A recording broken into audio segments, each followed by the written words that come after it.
Yaz aylarında sıcaklıkların ve nem oranının artmasıyla beraber belli kalp hastalıkları ve kronik hastalığı olan vatandaşlarımızın bazı konulara dikkatini çekmek istiyoruz bugün. Özellikle 40 derecenin üzerine çıkan sıcaklıklarla beraber vücut ısısını 36-37 olan fizyolojik değerlerde tutmak için bazı mekanizmaları devreye sokması gerekiyor. Temel olarak iki yolla biz aslında vücut ısımızı dengede tutmaya çalışıyoruz. Bunlardan biri terlemeyle yani cilt yoluyla. İkincisi de solunum sıklığını artırarak akciğerden sıvıyı buharlaştırarak vücut ısımızı düşürmeye çalışıyoruz.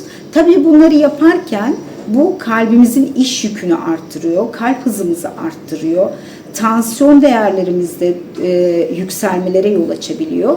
Bazen de aşırı sıvı kaybına bağlı olarak tansiyon düşmeleri yaşayabiliyoruz.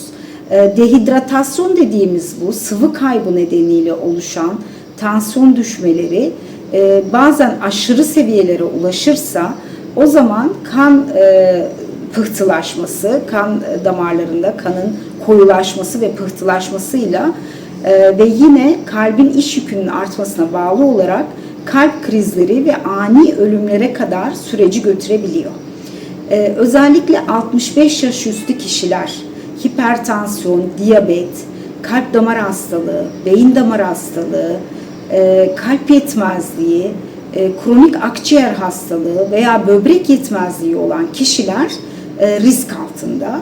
Onların güneşin direkt ışınların dik geldiği saat 10-11'den itibaren işte 3-4'e kadar ki o öğlen sıcak saatlerde yarım saatten fazla güneşin altında kalmamaları gerekiyor.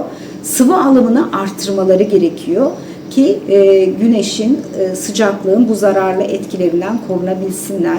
Yaz aylarında günlük olarak 2,5-3 litreye kadar sıvı alımımızı, sıvı tüketimimizi arttırmamız gerekiyor. Yine güneşin dik olarak geldiği saatlerde özellikle hani başıma güneş geçti denir halk arasında. Güneş ışınları tepemize vurduğu için başımız aracılığıyla daha çok güneş ışınlarını vücut emer. Dolayısıyla bir şapka kullanmak, bir şemsiye kullanmak, yine sıvı alımımızı arttırmak, üzerimize beyaz, ince, pamuklu kıyafetler giymek bizim için koruyucu tedbirler olarak uygulanması gereken, dikkat etmemiz gereken faktörler arasında.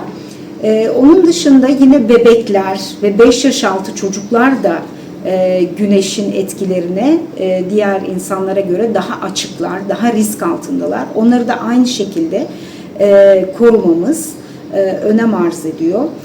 Kalp yetmezliği ve tansiyon hastaları kullandıkları ilaçlar içerisinde genellikle idrar söktürücüler de oluyor.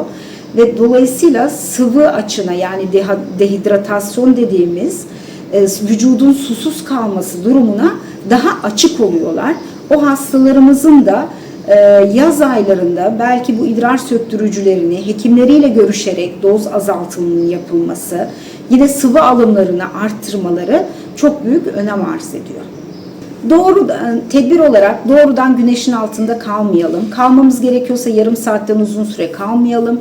Vücut sıcaklığımız arttıysa, vücudumuzda kızarıklık, ısı artışı, baş ağrısı, bulantı, halsizlik, tansiyon düşmesi gibi belirtiler hissediyorsak hemen kendimizi serin bir alana, klimalı bir ortama veya bir şemsiye, gölgeliğin altına geçmemiz, hemen sıvı alımını arttırmamız, gerekirse uzanıp ayağımızı yükseltmemiz, üzerimizdeki kıyafetleri biraz inceltmemiz tedbir olarak önemli. Bunlarla rahatlamadıysak, özellikle konuşma bozukluğu, bilinç bozukluğu, göğüs ağrısı, ciddi nefes darlığı ve bir yerimizde vücudumuzun herhangi bir yerinde güçsüzlük gibi belirtiler ortaya çıktıysa mutlaka 112 aracılığıyla acil servislere başvurmamız önem arz ediyor.